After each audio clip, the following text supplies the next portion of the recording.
प्राप्त कर सकते हैं। इसके अलावा कम्युनिटी हेल्थ अफसर के माध्यम से भी आप इस सुविधा को प्राप्त कर सकते हैं।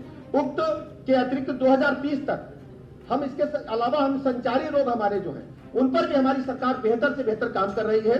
संचारी रोग अभियान के तहत हम लगातार काम कर रहे हैं। मलेरिया को 2030 तक हम पूरे प्रदेश से समाप्त करने के लिए हमने बीड़ा उठाया है और इसके लिए प्रदेश सरकार गंभीरता के साथ काम कर रही है। संचारी रोग अभियान के तहत अभी आपने देखा होगा 2 अप्रैल को माननीय मुख्यमंत्री योगी आदित्यनाथ जी ने सिद्धार्थनगर जनपद से इसको प्रारंभ किया। सिद्धार्थनगर जनपद को इसलिए चुना कि सिद्धार्थनगर में इस प्रकार के रोग सर्वाधिक पाए गए थे। इसके अलावा दूसरे नंबर पर फिरोजाबाद जनपद था। फिरोजाबाद जनपद में मैं स्वयं गया था, वहां संचारी रोगों का जो अभियान था हम लोगों ने प्रारंभ किया। इसके तहत हम जो जेई है, एईएस है, मलेरिया, डेंगू, चिकनगुनिया, कालाजार, स्क्रब, टाइफस जो आज बीमारियां होती हैं उनको नियंत्रित करने में इसके तहत हम क्या करते हैं, संचारी रोग में कहीं पानी एकत्र नहीं होने देंगे, कहीं मच्छर होगा उसको फॉगिंग कराएंगे, जो नाले साफ कराएंगे, कहीं भी गंदगी नहीं होने देंगे। एक अभियान चलाकर सभी विभाग जो इससे संबंधित है, ग्राम विकास विभाग, हमारे नगर विकास विभाग, जो संबंधित विभाग है सबको लेकर के हमने एक अभियान चलाया। उस अभियान का प्रारंभ हुआ, अभियान अभी भी चल रहा है। संचारी रोग चूंकि इसी मौसम में पनपते हैं तो हमारी सरकार इसके लिए सतर्क है। हम लगातार इस दिशा में काम कर रहे हैं।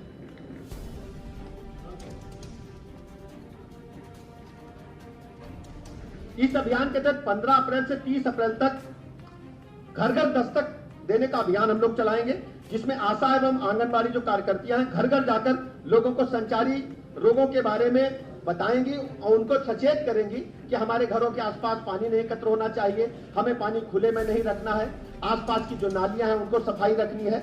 और इसके अलावा जो संबंधित विभाग है उनको भी हमें सचेत करना, उनसे भी सहयोग लेना है।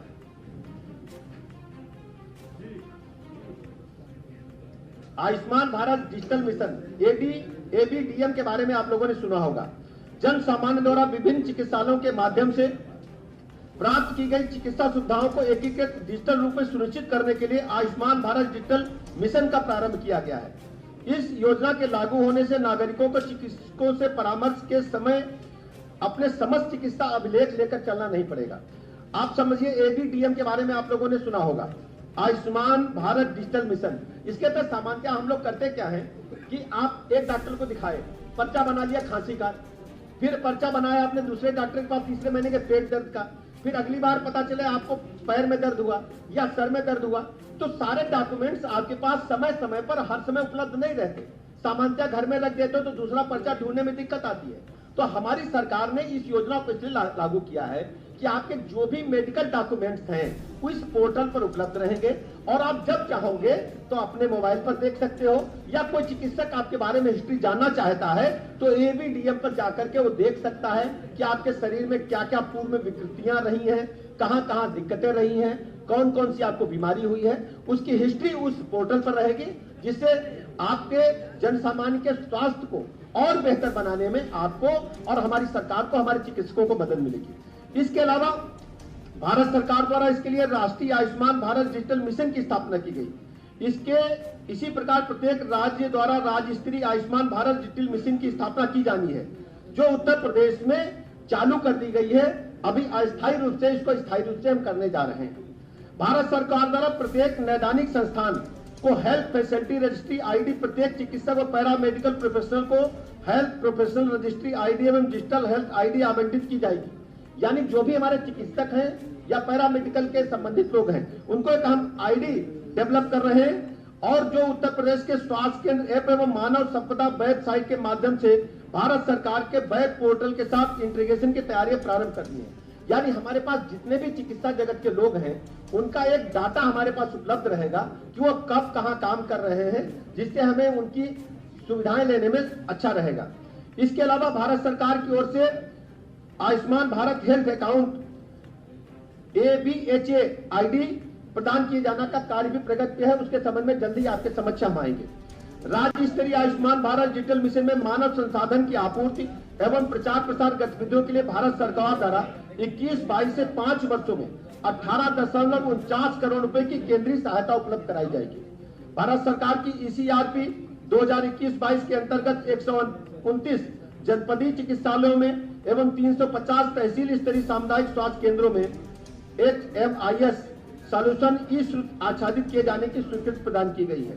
इसके अलावा हम सब जानते हैं कि कोरोना महामारी का जब द्वितीय लहर आई तो ऑक्सीजन के कारण सबसे बड़ी चुनौती हमारे समक्ष खड़ी हुई। हमारी सरकार ने उससे निपटने के लिए बहुत बेहतर इंतजाम किए हैं। अब ऑक्सीजन की कमी अपने देश में भी नहीं होगी। प्रदेश इसके लिए पूरी तरह से तैयारी कर चुका है। इसके लिए हमने क्या किया, जब ऑक्सीजन पहुंचाई, जिन ट्रकों के माध्यम से, जिन टैंकर्स के माध्यम से पहुंचा रहे थे, हमने उसकी जीपीएस ट्रैकिंग की, जिसके उनका लोकेशन मिल सके और समय से वो पहुंच सके। इसके अलावा हमने इसमें रेल मंत्रालय का भी सहयोग लिया। इसके अलावा वायुसेना के विमानों का भी सहयोग लिया और टैंकरों की द्रुत गति से हम लोगों ने सप्लाई की। कृत्रिम श्वसन व्यवस्था राजकीय व स्वशासित निजी मेडिकल कॉलेजों और राजकीय चिकित्सालयों में कुल 6,818 वेंटिलेटर हमारे पास हैं, जिसके माध्यम से यदि कोई गंभीर मरीज है, सांस लेने में दिक्कत है, खुद सांस नहीं ले पाता, उसके लिए हम लोगों ने वेंटिलेटर्स का इंतजाम किया है। आज हमारे पास 6,818 वेंटिलेटर उपलब्ध हैं। चिकित्सालयों में शय्याओं पर सामान्य रूप से HFNC एवं वेंटिलेटर्स के द्वारा ऑक्सीजन प्रदान किए जाने विभिन्न चिकित्सालयों में 536 नए ऑक्सीजन जनरेटर्स प्लांट की स्थापना की गई है। 23 में पूर्व में स्थापित ऑक्सीजन जनरेशन प्लांट के साथ साथ प्रदेश में अब कुल 559 ऑक्सीजन जनरेशन प्लांट हैं। हमारे पास इस समय 559 ऑक्सीजन प्लांट्स हैं जो चिकित्सीय ऑक्सीजन बनाने का काम कर रहे हैं। इसके अतिरिक्त प्रदेश में 43,261 ऑक्सीजन कंसंट्रेटर्स हमारे पास हैं। इसके अलावा हमारे पास 10,034 CSR के अंतर्गत हमें मिले हैं, जो ऑक्सीजन कंसंट्रेटर्स, उनका भी हम उपयोग ले रहे हैं। और ये ग्रामीण क्षेत्रों के साथ साथ हम जो भी हमारे शहरी क्षेत्र के हैं, चाहे CSC है, चाहे PSC है, ऑक्सीजन की कमी हम कहीं नहीं होने देंगे। इसके लिए हमारी सरकार प्रतिबद्धता के साथ काम कर रही है। राष्ट्रीय क्षय नियंत्रण कार्यक्रम उत्तर प्रदेश 2021 1 जनवरी से लेकर के 31 दिसंबर 21 तक 4.56 लाख क्षय रोगी एवं 2022 में 1 जनवरी 2022 से 12 अप्रैल 2022 तक